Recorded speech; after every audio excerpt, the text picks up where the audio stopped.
Aswin Penchala Srinivasan University third year MBBS.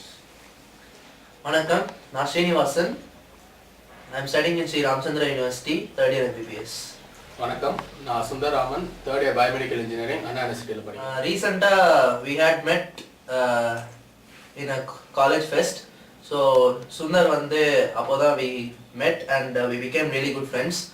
So we would want to share his views on medicine, and as he's doing biomedical engineering, me and Aswin were more interested in getting to know a lot of stuff about biomedical engineering, so that will help in giving people more better care by interlinking both medicine and biomedical engineering. What do you think, Sundar? Yeah, same thing I think, because we being biomedical engineering students, so we would like to get the approach of what medical students do. Only when we know your aim, we'll be able to design our products based on your requirements. So I feel like we need to interact, and both the fields must be together, like always, whatever product is being designed. So once after me and Sundar met, I and Ashwin had a long chat about what inputs we can give to Sundar, so that we could get valuable products out of him, so that to the later community to which we are going to serve will be benefited from that. What do you think, Ashwin? Yeah, like even as a MBBS student, I would also have interested in knowing about what biomedical students are doing. So I will be using these instruments what they make and throughout for the rest of my life. So I would obviously want to know what is there through it and stuff, and also. And to add more to Ashwin's thing, more than getting into a lot of knowing the instruments, we would also like to make it really advanced, so that it is more easier to use, better outcomes can come, and it should be more easier and feasible for the patient. Yeah, that's what even I think, because we being every day the technology develops in time basically, and the time that's taken to calculate or bring out an image is being reduced every day, because the advancement of product is increasing. So only when we get input from you medical students, we'll be able to simplify the circuit or get a better product. So that's what I feel. Yeah, like he says, technology is advancing, and now no one wants like if you want a blood test to be done, no one wants to get pricked the veins pricked or the hands pricked or something. So when we would like to give our inputs to him, so that they can create a better way of doing things in the medical field. So interaction between basically biomedical engineering as well as medicine together is always essential. The need of it is not still known around the world, but once we interlink both the fields, I think healthcare system in the whole world is going to be revolutionized. What do you think, Raman? Yeah, even I think the same, because only when I know the biological process is happening behind whatever the engineering principles that's taking place, we'll be able to get the output properly. Say, consider for example, we take the invasive glucometer, wherein you prick your finger and get the blood sample, and you measure it based on the blood sample. But nowadays technology has been refined, and we have been working on non-invasive technologies to measure your blood glucose. There have been machines which have been launched last month, which could measure your hemoglobin level non-invasively using infrared technology. The same thing, research is going on to get the glucose level based on the same infrared technology. It's called NIRS, near infrared spectroscopy method. So when we are trying to develop such a technology, only when we get the input from your side, as in what are the disadvantages in pricking method and the invasive method, and what are the advantages in getting non-invasive method, how will patients feel, what are their point of view towards this product. All these inputs, only when we get from you, we'll be able to finalize and finish the product. So that's what I think. So Sundar, how is your curriculum and stuff? What do you do once you enter biomedical engineering? Yeah, that's what. Basically, I took biomedical engineering because I was a biotechnology student in my 11th and 12th of schooling. And biotechnology is a subject which everyone gets passionate once you started studying it. Because I had no idea or no clue about what biotechnology was in my schooling. But once I finished my 12th, I had some understanding about the subject. So when it came to college, when I had a choice between biotechnology and biomedical engineering, I thought biomedical would help me because that has a more engineering concepts rather than biotechnology, because I was interested in engineering too.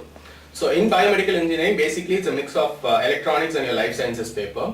In my first year, I had in my first semester, I had the basic concepts like physics, chemistry, maths, fundamentals of computing, English, etc.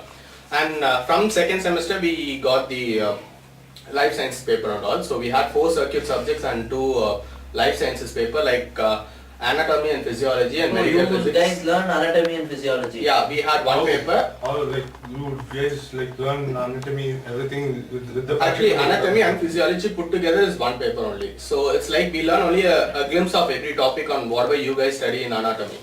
So and medical physics is the technical aspect of all the ultrasound, X-ray and CT. We learn the principles alone in medical physics. The remaining 4 are like the circuit subjects, because we need to design the circuit and the efficiency of circuit should be there. And same thing goes with my 3rd and 4th semester, wherein in 3rd semester I had my biochemistry and sensors and measurements for various medical devices, and the remaining were the circuits, these electronic circuits and signals and systems for signal processing of all the biosignals. And 4th sem we had pathology and microbiology and biomedical instrumentation. And that's wherein we got the actual principle and the working of all the biomedical instruments, whatever you guys are using, all the ECG, EMG, ERG, EOG and all those.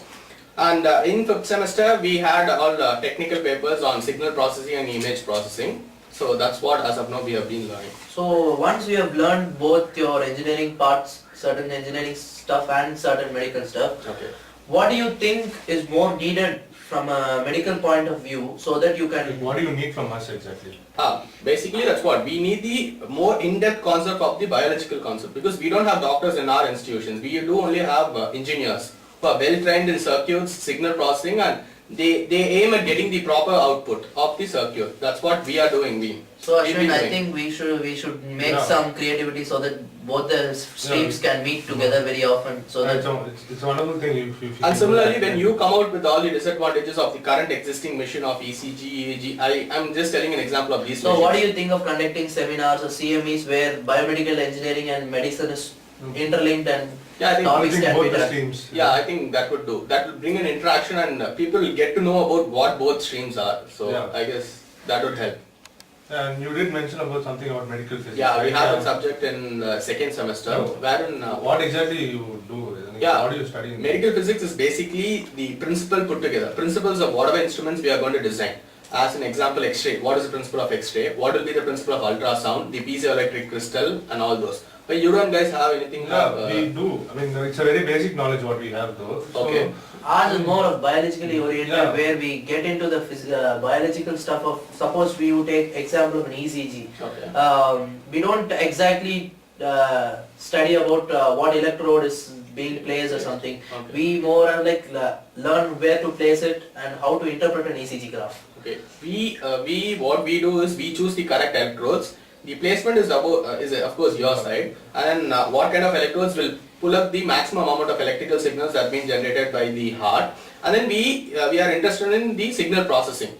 As in, you need to amplify, you need to like put it into a specific range of frequency, and then you need to put the output and plot it on the screen. So that's where our role is. So it will be nice, like if one person knows, like if a single person will know all the what about the electrodes, and as well as he would know and the biology, how to interpret the signal. So that will be good. Yeah, that's what. So that can be done only if we link biomedical medicine, so that we would know what are the difficulties you face and you would know what are the difficulties and most people have a misconception between biomedical engineering and biotechnology. Both are like almost different fields, and I don't think there's something common between both the fields.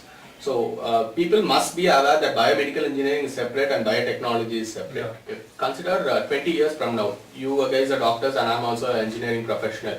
What do you expect from me as an biomedical engineering professional? So, I'm interested in endocrinology. Okay. Basically, I hope you know what endocrinology is. Yeah. So endocrinologist, as suppose I become an endocrinologist like 20 years from now. So my main aim will be, if you just get a prick done, get few ml of blood. Okay. You know that the whole body is being maintained by hormones. Okay. So there are various systems in the body which are mainly regulated by hormones. If there is a proper hormonal levels maintained, then a lot of these systemic problems can be avoided.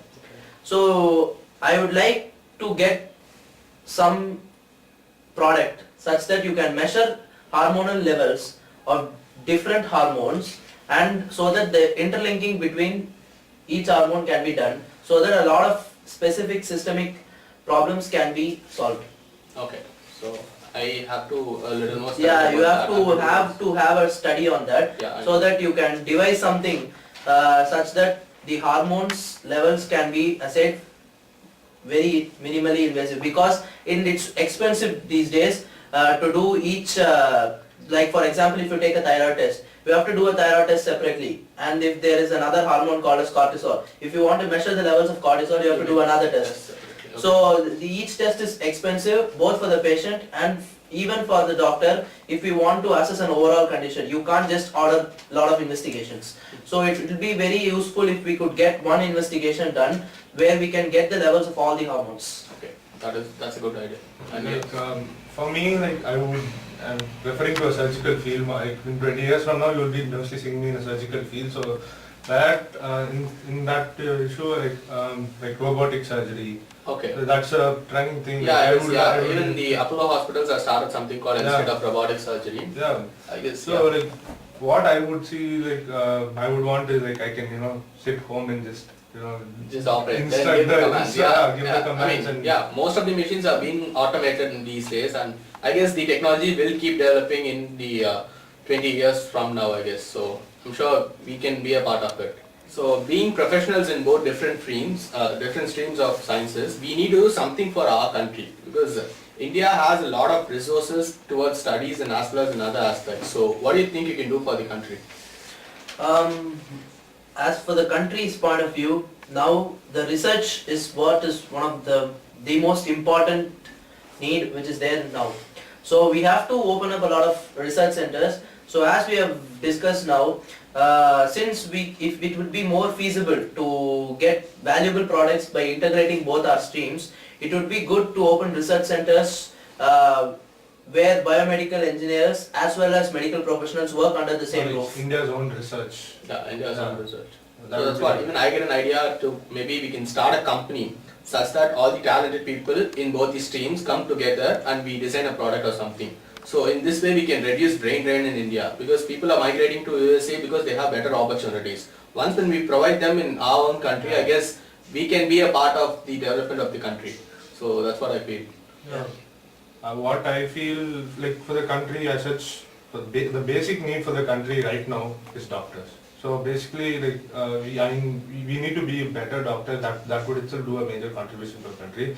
Other than that, And to add to him, to make us better doctors, we need, to be very frank, we need better instruments, Yeah. better investigation facilities, so that we would be able to give the proper and the best care to the patients. no, So I our think, instruments are like best friends to us. Yeah, Yeah, without that's them, what- yeah. we can. so let's try to integrate both. Yeah. Thank you all for listening to our. Hope you got an insight into what medical and what is biomedical engineering is. Thank you. Hope you would have gained a lot of insight about how integration of biomedical and medical could be very feasible. So we would do a lot of projects and research works on interlinking both of us, and you will get fruitful results from us soon. Thank you.